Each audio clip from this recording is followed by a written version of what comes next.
Hey guys, नमस्कार। मेरा नाम राजेश वर्मा है और आज जीएसटी में कुछ नए टॉपिक के साथ हम लोग यहाँ पे डिस्कस करने वाले हैं, जिसमें दोस्तों मेन टॉपिक जो है वो डिमांड और रिकवरी के ऊपर है कि जो टैक्स पेयर्स हैं नॉर्मली जो टैक्स पेमेंट करना, जीएसटी पेमेंट करना अवॉइड करते हैं अपनी सेल ऑफ गुड्स या सेल ऑफ सर्विस के ऊपर। यूँ अदर वर्ड में बोलूँ तो सप्लाई ऑफ गुड्स और सप्लाई ऑफ सर्विसेज पे जो भी जीएसटी कंपोनेंट आता है उसको वो पेमेंट करने से अवॉइड करते हैं। तो ऐसे केस में जीएसटी में क्या प्रोविजंस किए गए हैं और उस जीएसटी की रिकवरी किस तरीके से की जा सकती है। तो सीजीएसटी एक्ट में 2017 में इसका प्रोविजन किया गया है, जहां पे कोई भी पर्सन अपना जीएसटी का पेमेंट टाइमली नहीं करते हैं या वो नेग्लिजेंस करते हैं, चाहे वो इंटेंशनल हो या अनइंटेंशनल, किसी भी तरीके से वो अपने टैक्स को अवॉइड करने की कोशिश करते हैं, तो यहाँ पे दोस्तों जीएसटी डिपार्टमेंट क्या करती है, उन पे नोटिस जारी कर सकती है, सो कॉज नोटिस जारी कर सकती है। और जो भी डिमांड ऑर्डर पास किए जाएंगे ऑफिसर्स के द्वारा, उसकी ऑफिसर रिकवरी भी कर सकते हैं का मतलब ये हुआ वो करेंगे ही करेंगे। अगर आपके ऊपर जीएसटी का अल्टीमेट बर्डन आता है तो वो जीएसटी की रिकवरी आपसे ज़रूर करेंगे। तो दोस्तों यहाँ पे दो बातें आती हैं कि पहली चीज़ तो ये है कि सीजीएसटी एक्ट 2017 की सेक्शन 73 और सेक्शन 74 में इस बात को डिस्कस किया गया है कि जहाँ पे सेक्शन 73 ये कहता है कि अगर आपने टैक्स नहीं पे किया है या टैक्स शॉर्ट पेमेंट किया हुआ है या आपने एरोनेसली रिफंड ले रखा है, गलती से आपने रिफंड लिया हुआ है या आईटीसी आपने रॉन्गली अवेल किया हुआ है, तो ऐसे केस में यहाँ पे दो सिचुएशन क्रिएट होती हैं। ये सारी चीज़ें या तो आपका अदर देन फ्रॉड हो सकता है या आपका फ्रॉड का इंटेंशन हो सकता है। तो यहाँ पे दोस्तों अगर हम बात करें तो अदर देन फ्रॉड और फ्रॉड में क्या है कि फ्रॉड के केस में आपका इंटेंशन है कि हम टैक्स नहीं जमा करेंगे, आप इंटेंशनली चीज़ों को अवॉइड करने की कोशिश कर रहे हो, लेकिन जो कि ये सेक्शन 74 में बोला गया है, जहाँ पे इंटेंशनली आप इस चीज़ को कर रहे हैं। लेकिन अनइंटेंशनल अगर हो रहा है, गलती से हो रहा है, तो उसे सेक्शन 73 में डिस्कस किया गया है। तो दोनों के केस में अब यहाँ पे सवाल ये है कि दोनों केसेस में चाहे आपका इंटेंशन फ्रॉड का रहा हो या आपका इंटेंशन फ्रॉड का ना रहा हो, तो ऐसे केस में क्या रिकवरी की नोटिस आप पे जारी हो सकती है। तो दोस्तों बिल्कुल आप पे रिकवरी की नोटिस, सो कॉज नोटिस ऑफिसर्स जारी कर सकते हैं और वहाँ पे डिमांड ऑर्डर भी वो रेज कर सकते हैं अल्टीमेटली। और अगर यहाँ पे हम बात करें कि भाई अगर हमारा अनइंटेंशनल मैटर है कि हमने जानबूझ के ऐसी गलती नहीं की है या टैक्स जो भी हमने नहीं पेमेंट किया है वो हमारी नॉलेज में नहीं था या हमें पता नहीं था कि हमें पेमेंट करना था,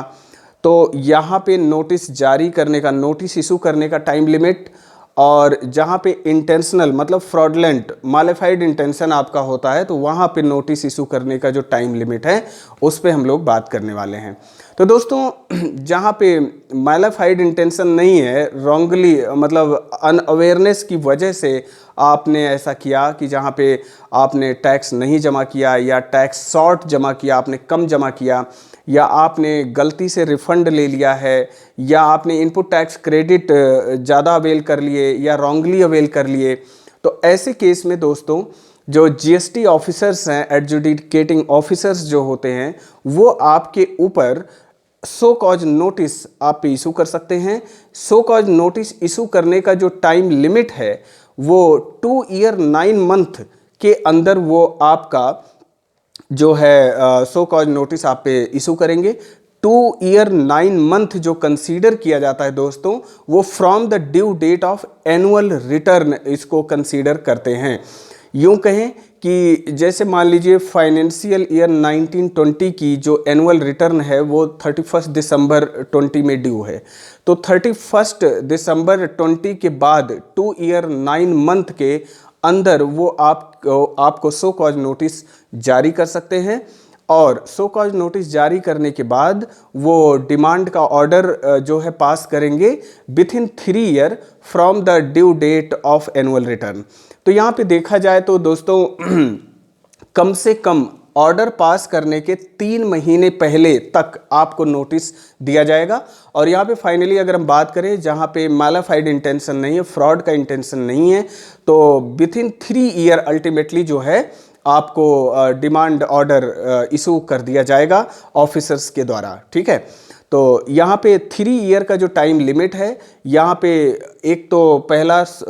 नोटिस इशू करने का टाइम लिमिट है जो कि 2 ईयर 9 मंथ है, और अगला जो 3 मंथ होगा, 3 ईयर कंप्लीट होने के लिए 3 महीने और जो ऑनवर्ड होगा, उसमें वो आपका कहने का मतलब सो कॉज नोटिस का जो है वो ऑर्डर पास करेंगे। ठीक है, तो यहाँ पे पहली चीज़ तो ये है कि किसी भी पर्टिकुलर फाइनेंशियल ईयर में अगर आपने जीएसटी में कुछ कहने का मतलब आपने पेमेंट वगैरह नहीं किया है और आपका मैलाफाइड इंटेंशन भी नहीं था यहाँ पे,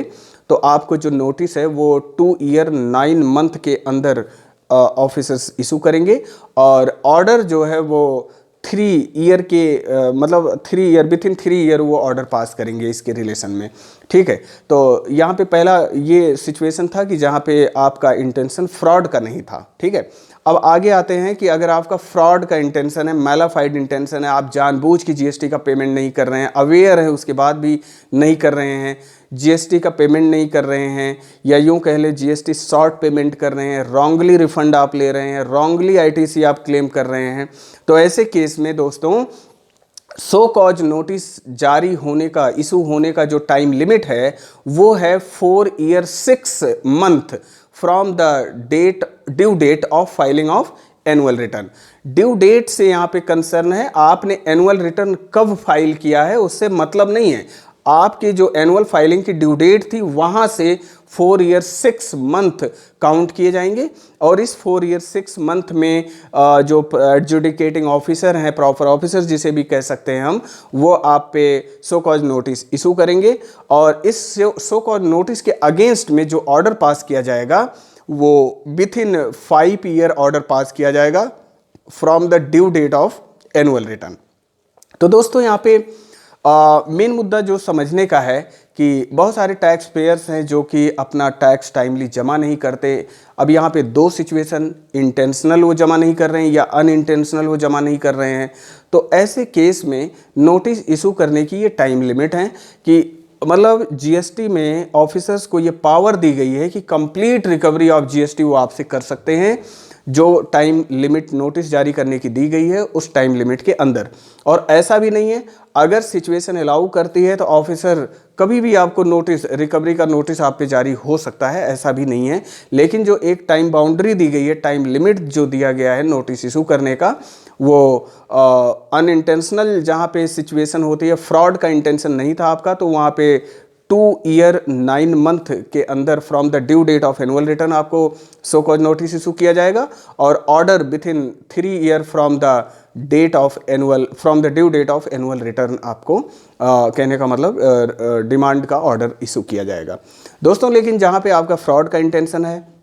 फ्रॉड के इंटेंशन में क्या है कि 5 साल के अंदर कुल मिला के ऑफिसर्स को कंप्लीट करना है जो प्रोसीडिंग्स हैं, तो सो कॉज नोटिस इशू करने का जो टाइम लिमिट है वो 4 year 6 month from the due date of annual return है, और अगले 6 महीने के अंदर, कहने का मतलब 4 ईयर 6 मंथ के अंदर, तो वो आपको मैक्सिमम जो नोटिस जारी करने का जो टाइम लिमिट है 4 ईयर 6 मंथ में वो नोटिस इशू कर दें आपको। ठीक है, उसका जो अगला 6 मंथ होगा 5 साल कंप्लीट होने के लिए, उसमें वो क्या करेंगे,